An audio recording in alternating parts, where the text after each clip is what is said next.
दोस्तों नमस्कार, मैं मनोज कुमार शर्मा एक बार फिर आपके बीच में। भाई शाम हो चुकी है और शाम के वक्त सब अपने चाय कॉफ़ी या सूप के साथ मज़ा ले रहे होंगे।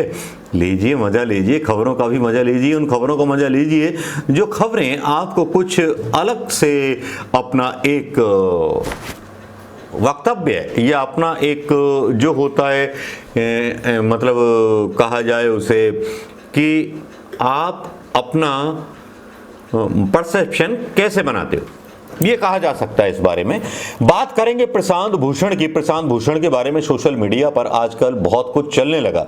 प्रशांत भूषण के बारे में यहां तक कहा गया, कुछ लोगों के द्वारा सोशल मीडिया पर, ट्विटर पर बहुत ज्यादा ट्रेंड हो गए प्रशांत भूषण। उन पर यह बोला गया कि उन्होंने सावरकर नहीं गांधी बनना मंजूर किया। लेकिन जब इस तरह के जब ट्वीट्स आते हैं और सारी चीजें आती हैं तो उसके पीछे की कुछ कहानियां छुपी रहती है। प्रशांत भूषण अपने तय समय पर सुप्रीम कोर्ट पर मतलब हाजिर हुए। अब हाजिर हो गए तब वहां कुछ टिप्पणियां जो थीं वो रिट्वीट हुई, ट्वीट हुई, जिन टिप्पणियों में जिक्र हुआ जस्टिस मिश्रा का। जस्टिस मिश्रा ने कहा, इंग्लिश में बोल के सुनाता हूं कि justice Mishra has hit the nail of head while hearing argument by Attorney General in Prashant Bhushan case. The observe, we are not hearing on merits, Mr. Attorney. एक तीखा टिप्पणी था सरकार के खिलाफ एक जज का, और उसके बाद 5 जजों के बीच मतभेद हो गए प्रशांत भूषण को लेकर के, और प्रशांत भूषण से जवाब मांगा गया, ढील दी गई कि 2-3 दिन का टाइम और दे रहे हैं, जवाब दे दो।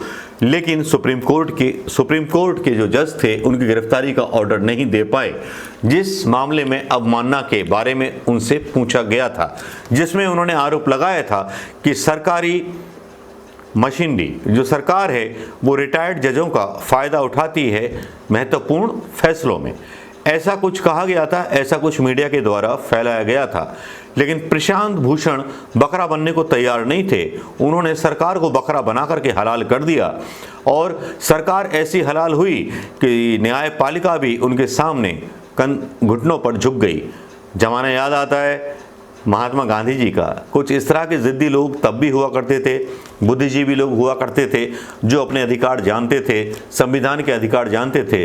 लेकिन क्या ये अधिकार किसी गरीब आदमी को पता है? क्या किसी आम आदमी को अपने अधिकार पता है? क्योंकि जिन कानूनों को लेकर के सरकार केस लगाती है, पुलिस केस लगाती है, आम आदमी को तो उसकी धाराएं भी नहीं पता होती, उसके बारे में कोई पढ़ाई नहीं होती। क्या किसी सरकार ने सोचा कि कानून की जानकारी हर देश के इंसान को होनी चाहिए, हर छात्र को होनी चाहिए? कानून की पढ़ाई जो है कक्षा 1 से शुरू हो जानी चाहिए। लेकिन ऐसा कौन सोचेगा? क्योंकि अगर कानून सब जान गया, हिंदुस्तानी 125 करोड़ 135 करोड़ लोग अगर कानून जान गए, तो शायद कोई भी सरकार किसी भी हिंदुस्तानी का दमन नहीं कर पाएगी। कुछ ऐसा ही सोच करके पंचायती अधिकार लेकर के आए थे राजीव गांधी। चलिए उसके बारे में बात होगी, लेकिन आज प्रशांत भूषण का जो हौसला था और प्रशांत भूषण के सामने जो डर गई न्यायपालिका, उस पर बात करनी जरूरी थी। तो यही वीडियो यहीं तक बनाना था। आप प्रशांत भूषण जी से कितने सहमत हैं, कितने असहमत हैं, जरूर बताइएगा दोस्तों।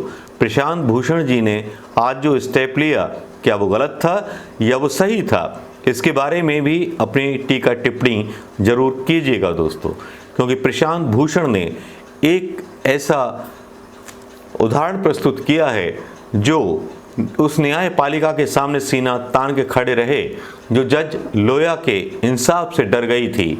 लेकिन वहाँ कुछ जज ऐसे भी थे जो लोकतांत्रिक व्यवस्थाओं की रक्षा करने के लिए अटॉर्नी जनरल से सवाल पूछ रहे थे दोस्तों।